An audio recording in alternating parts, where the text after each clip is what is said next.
From PastCast Studios, The Six Shooter, starring James Stewart. Tonight's tale, Rink Larkin, a boy wants revenge, and Britt Ponset must stop a killing before it starts.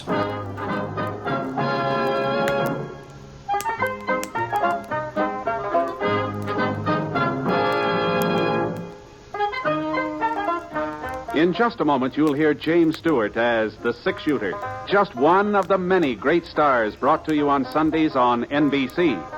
Every Sunday, hear Hume Cronin and Jessica Tandy in The Marriage, Sir Laurence Olivier on Theatre Royal, and Lawrence Tippett with the Golden Voices, Helen Hayes, Frederick March, Rex Harrison, and Lily Palmer on the NBC Star Playhouse. All of them heard only on NBC. James Stewart as the Six Shooter.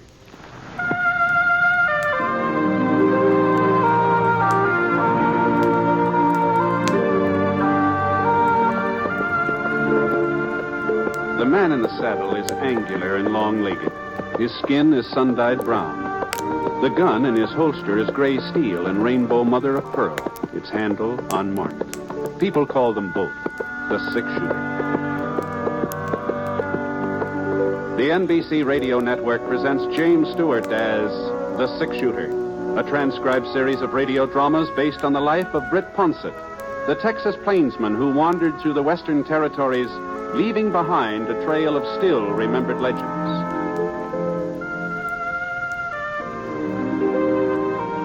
Now, in just a moment, immediately following this important announcement, you will hear Act One of The Six Shooter. A lot of vacations start as a daydream and end as a daydream for lack of money. That need not happen to you. You can have extra money when you need it. Simply join the payroll savings plan for buying United States savings bonds. When your bonds mature, you'll get back $4 for every $3 you invest. And there's your extra money, your vacation, both guaranteed. Ask your employer about buying United States savings bonds through the payroll savings plan, and then join. Now, Act One of The Six Shooter, starring James Stewart.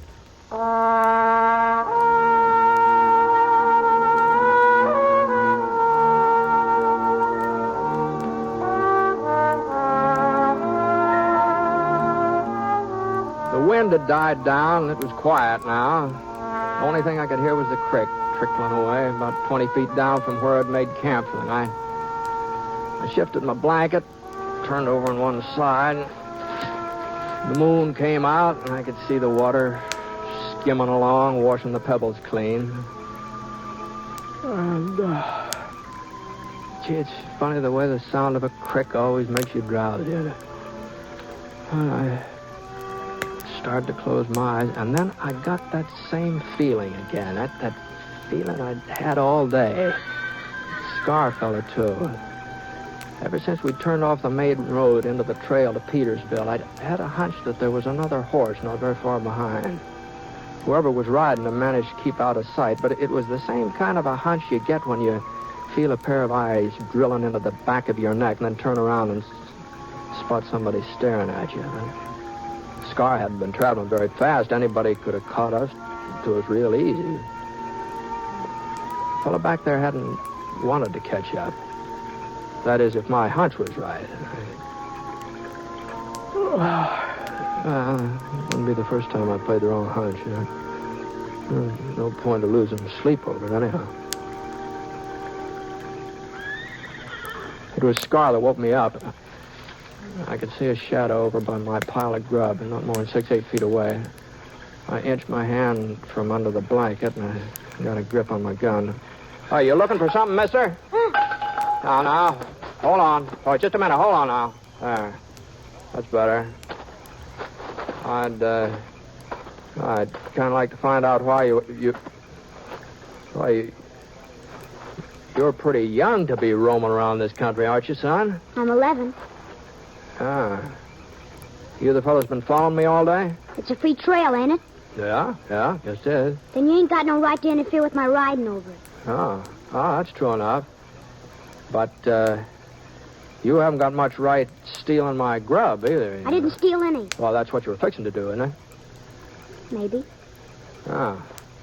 Now, if you're hungry, you're welcome to it. I got plenty of grub here, but you just didn't have to come sneaking around to... I didn't know who you was. I was afraid you might try to send me back home. Uh-huh. Well, just where is home? Crescent. Oh. Well, if you'll stir up the fire, I'll see what I can do about heating up some beans. How's that sound? I'd appreciate it. Good. All right. Hand me that pan over there, will you? There we are. You won't tell nobody you ran into me, will you, mister? You won't tell them you seen me. Well, You're not taking me back to Crescent. No matter what happens, I'm not going back there. You understand that? I'll take it easy now. You're not the first boy to run away from home. Far from it. Most of them hike off when they're about your age. But they don't usually miss more than one meal before they turn back. At least I didn't. What happened? Your dad give you a whipping? No, sir. My pop wouldn't hurt me either.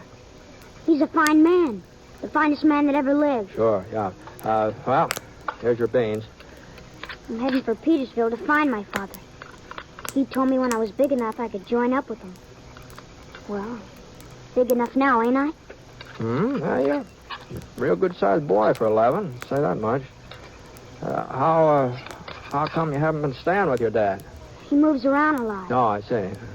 So I've been living with Aunt Aggie ever since Ma died.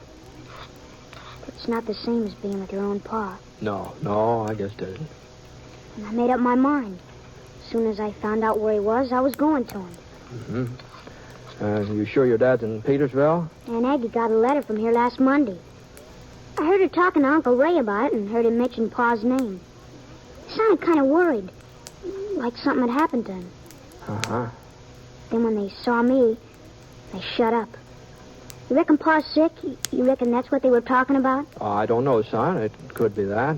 I asked them what was in the letter, but they wouldn't tell me. Now I'm going to find out for myself. Well, seeing how I'm heading for Petersville, too, I guess there's no reason why we shouldn't ride along together. And if we're going to be traveling companions, we ought to introduce ourselves, don't you think? My name's Larkin. Rink Larkin. Oh, pleased to meet you, Rank. I'm Britt Ponset. Britt Ponset? That's right. Fellow they call a six-shooter? Gee whiz, Mr. Ponset. I didn't mean to talk back to you the way I did. If I'd known who you was... Say, would you mind showing me your gun? Heard folks talk about that gun of yours ever since I was a kid. Yeah, sure. Here, Oh, catch. Boy. Ain't near as heavy as it looks. Yeah? Well, you know about guns, Rank? Some. Want to see me give it a twirl? Sure, let's see. Oh, hey, that's fine. Whoop, whoop, whoop. Of course, it ain't the way you do it, though. But... Here, Mr. Ponset. Thanks for showing it to me. Sure. Well, I guess we still got a couple hours before sunup. Why don't you bring your horse over here by the fire? Maybe we can get some shut-eye. Good idea. Oh, Mr. Ponset. Yeah? I'm right pleased I bumped into you tonight. So am I, Rank. So am I.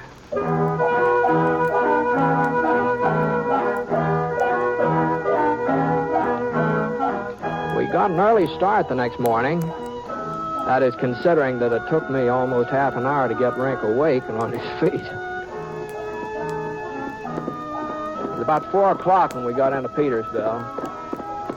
Hadn't been through that way for a couple of years, but the town, it hadn't changed much. But the only thing different I saw was a new livery stable and a fresh coat of green paint on the Jackson Hotel. Men playing checkers in the front porch, they hadn't changed at all. Except maybe their beards a little grayer. Of course, my hair wasn't exactly the same shade it used to be, you know. But that was from being out in the sun so much. At least that's how I figured it. Well, we pulled up beside a yellow adobe building right next door to the hotel and climbed off our horses. Well, come on, Rank. Let's go inside and see what we can find out about your father. That's the sheriff's office. Mm-hmm. Sure, he'll know where he is if any... What's the matter, Rank? I don't like sheriffs, that's all.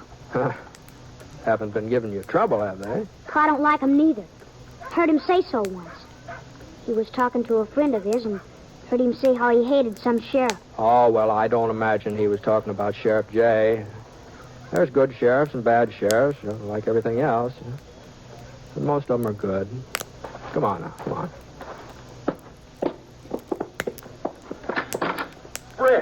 Britt Ponset. Hello, Sheriff. Hi. What in thunderation you doing in Petersville? Well, the widow Jenkins is going east for her daughter's wedding. She asked me to look after her place while she's away. Well, it sure is good to see you. Say, who's your friend here? No, this is Rink, Sheriff.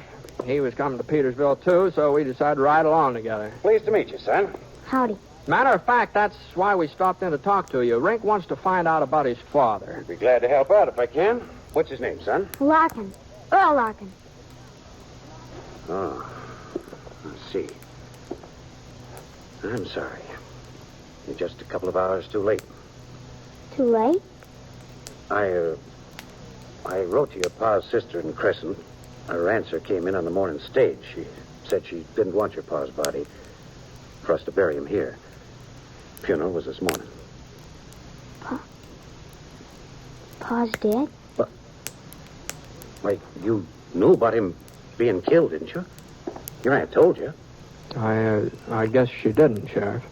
Oh, I didn't mean to blurt it out, Britt. I figured... How? I thought... How did it happen? We don't have to talk about that now, son. I want to know. What happened? Look, suppose you come up to my house for supper, huh? After you've had a nice home-cooked meal. It won't do you no good to stall, Sheriff. I want to know who killed him. You'll find out anyway, Sheriff. Yeah, I guess he will. All right, son. It was me.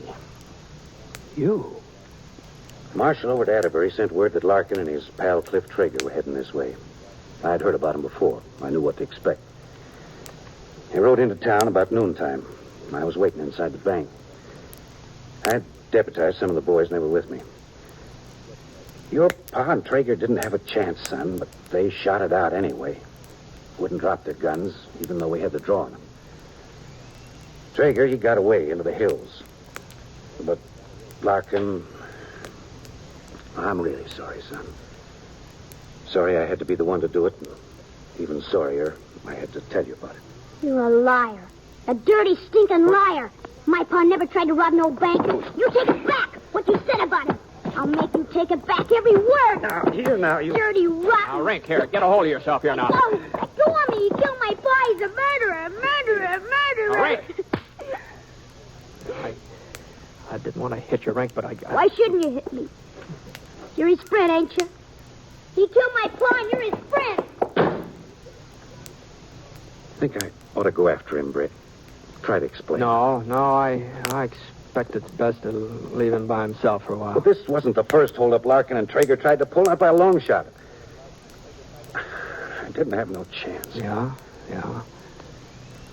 Well, someday the boy will understand. Someday when he's older. Yeah. Well, the trouble is, things don't wait for a person to reach the understanding age. They happen anyway, whether a person's ready for them or not. It doesn't look like Rink's ready. Not for this, anyway.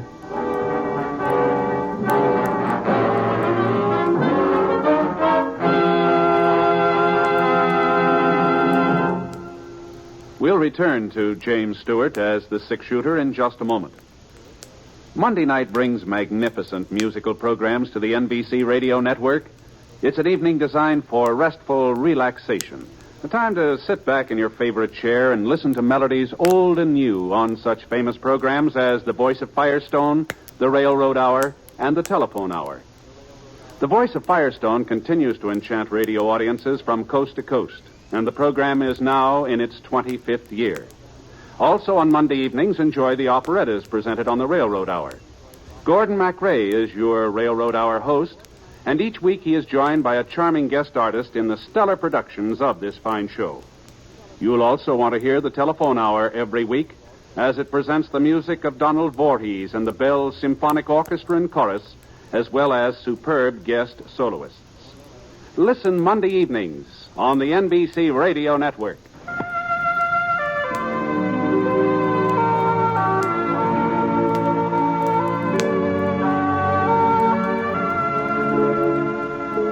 Now, Act Two of The Six-Shooter, starring James Stewart as Britt Ponset.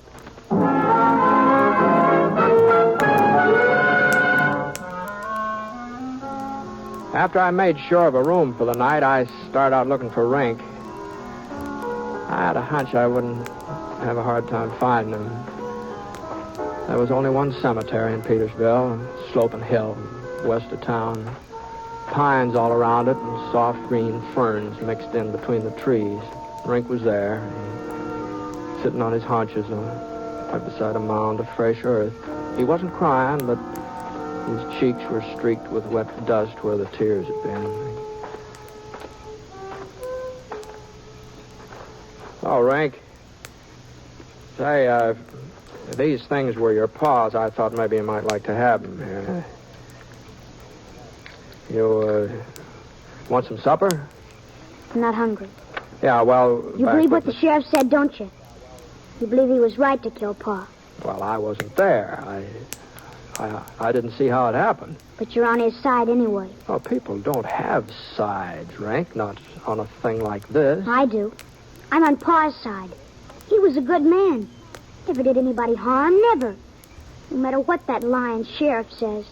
Well, maybe you saw your dad different from other folks. And that doesn't mean you're wrong. Maybe with you, he was different. I want to make it up for him, Mr. Ponset.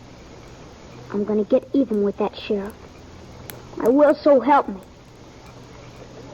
Now, you listen to me. Let me alone, Mr. Ponset. Just stop, John, and let me alone. All right. All right, Rink. Now, if you change your mind, you know where the hotel is, huh? Good night. I thought he would change his mind. I thought it'd get cold out there in a couple hours and he'd come sneaking into the hotel room, but he didn't. He didn't change his mind. I had the room all to myself. I didn't sleep very much, though. You know how it is when you're expecting something to happen. You sort of keep thinking about it in spite of yourself, and you just don't sleep very sound. Anyway, Yeah? Who is it? Me, Britt. Sheriff Jay. Oh, come on in, Sheriff. Oh, morning. Hope I didn't wake you. No, I wasn't asleep. I should have been up a long time ago, but hand me my boots, sir, will you? Oh, sure. Thanks. Thanks. Hey, boy's not with you. No. No, I haven't seen him since last night. Don't know where he went. Oh? Something the matter? Thompson's hardware store was robbed about 3 a.m. No money missing. Just a revolver and some bullets, as far as Brad Thompson can tell. Oh, I see. Got in through the back window. Found some boot prints outside. Small boots.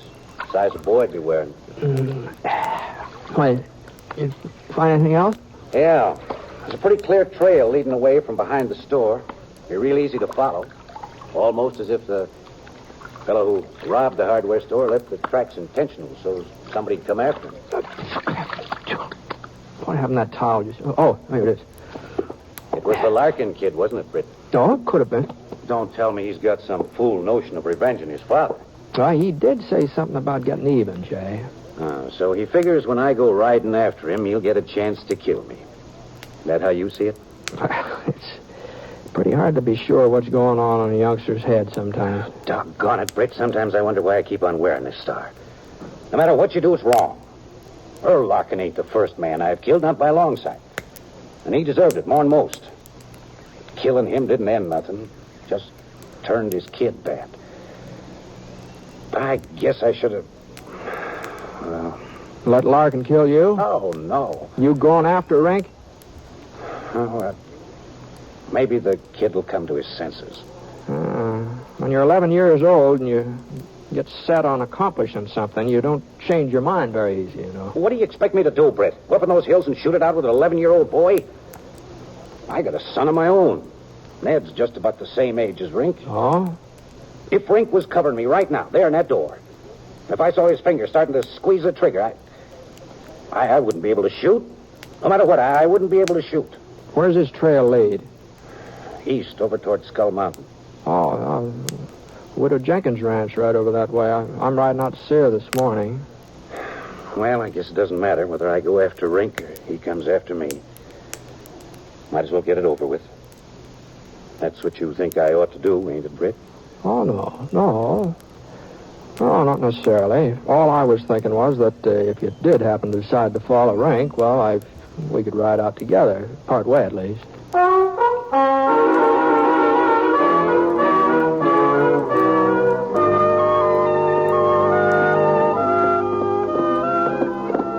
We're getting pretty close to Black Canyon, aren't we? Yeah, it's only about half a mile.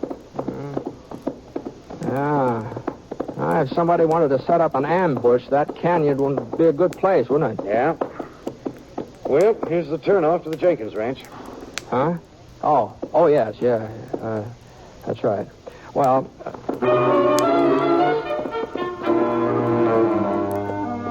Ma Jenkins wasn't expecting me before sundown, so I didn't need to turn off just yet. I could ride along with Sheriff J a little bit further. We were moving through Black Canyon now, rocks on both sides, plenty of cover for a person who wanted it. Rink's trail went right straight ahead. And that's why we didn't pay much attention to what was happening behind us. Not enough attention, anyway. I did hear something, a little scratching noise. By the time I turned my head, the barrel of a revolver was poked out through a crevice between two boulders. And it wasn't Rink who was holding the gun. All right, boys. What? And don't reach. Traeger! Told you not to reach. Next time won't be your hand. Who are you? Her name's Ponset. Britt Ponset. Oh. Sure took your time coming after me, Sheriff. Or were you waiting for somebody like the six-shooter to give you a hand? I never thought you'd be fool enough to hang around. I give you credit for having good sense. I'd have been glad to move on, but my horse went lame on me. Besides, you put a bullet through my shoulder, remember? Just hold still, Sheriff. The wound is healed now. Okay, climb out of the saddle. But don't hurry things. Come down slow, one at a time. You first, Ponset. Your turn, Sheriff. Now, walk forward a couple steps. Away from your horses. Hold it. Oh. Why, forget it. What happened to Larkin? I said... He died a couple of hours after you and him held up the bank. Well, that's the way it goes. All right, now let's... You haven't seen his kid, have you? What? Larkin's kid? Yeah, a boy about 11 years old. And what would I be... You mean he's in these parts? Yeah, he's gunning for the sheriff here. Sure takes after his old man, don't he? What do you mean, Traeger? Huh? Well, that was Larkin's trouble. Liked the gun too much. Oh? Sure. Wasn't so bad when we first teamed up, but after a while he wasn't happy unless he could start a gunfight. Ask the sheriff. You know how he was there at the bank. Now, if it had been up to me, we'd have given up when we saw he had us cornered, but not Earl. Anyhow... You might have been better off if you'd given up. No, not me, Ponset. Earl, maybe, but not me. Anyway, he'd have been killed sooner or later. Fella's always blazing away. Someone's always going to blaze back at him. Uh-huh. Now, me, I'm different. I don't enjoy killing the way Earl did. Uh-huh. No, Of course, that's good. there's times when a man don't have no choice. Traeger... Like today, maybe. I gotta have a horse, and I gotta make a break out of these hills. Now, look, Traeger. Well, as I see it, there's only one way of getting a horse, and to making sure you boys don't follow me. Traeger! At least that's how I see it. So I guess it don't leave me much choice, does it? He cocked his gun, and a ray of sunlight glinted off the barrel as he tilted up just a fraction of an inch. And then his trigger finger started curling back real slow, like he was playing with us, making us wonder which one of us. I wasn't sure which one of us was going to get it first. If it was me, Sheriff J might have a chance to draw before Traeger could fire again. If it was the sheriff, then his aim was right between us. He was taunting us, and he knew it. And the slightest move by either one of us. Yeah, that's right. Keep on wondering. Keep shaking. Nerves. Which one you thinking? But it's going to be both of you. Because you're nice and you're close. And his trigger finger kept tightening. Slowly. And boys, It's gonna be now. So? For a split second, Trigger just stood there, not moving. And then he fell down on his face. And I saw Rink rise up from behind a rock about 8 feet away. Rink! Hello, Sheriff. Mr. Ponset. Hello, Rink. You... Holy mackerel, son. You sure turned up at the right time. You've been hiding behind that rock all the time? You see me, didn't you, Mr. Ponset? When I snuck up behind that rock? That's why you kept talking about Pa. I thought I saw somebody. Figured it might be you. Sure hoped it was. I'm glad I heard what he said, Mr. Ponset. Otherwise, I'd never have believed about... I'm sorry I called you a liar, Sheriff. I'm sorry I tried to get you out here so I could... No, don't you worry about that, Rink. We're mighty grateful for what you did, both of us. You sure know how to handle a gun. Pa taught me. I still don't see how he could have been the kind of man who was also so good to me. Sure, Rink. Sure, I know. Well, sounds like Traeger's still got some life in him.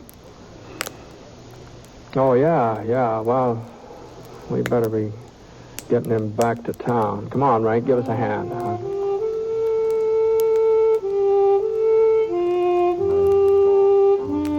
Well, since I was going to be alone on the Jenkins place while Maul Jenkins went east, there didn't seem to be any good reason why Rink couldn't stay along there for a while, too.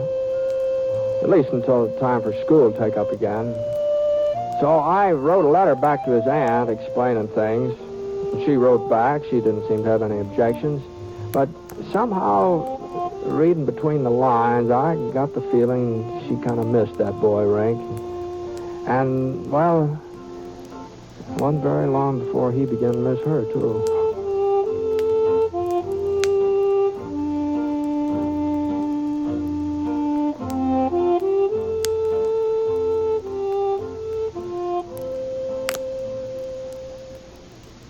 One of the finest things you can do is support your local community chest or United Fund.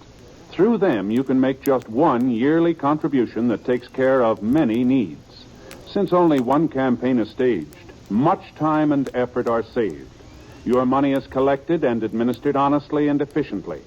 So give generously to your community chest or your local United Fund.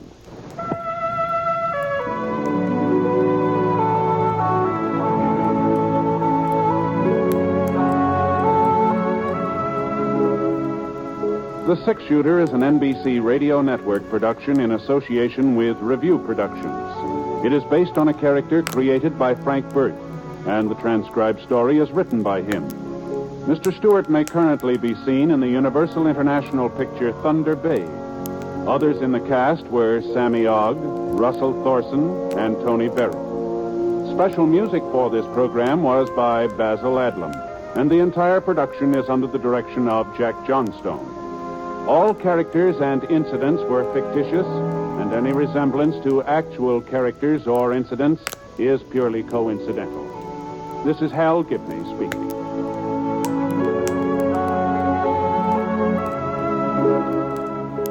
We hope you enjoyed this episode of The Six Shooter with James Stewart. If you did, hit that like button. Comment. Leave us a comment. Tell us what other radio shows you'd like to listen to. And, of course, subscribe for more classic Western radio adventures.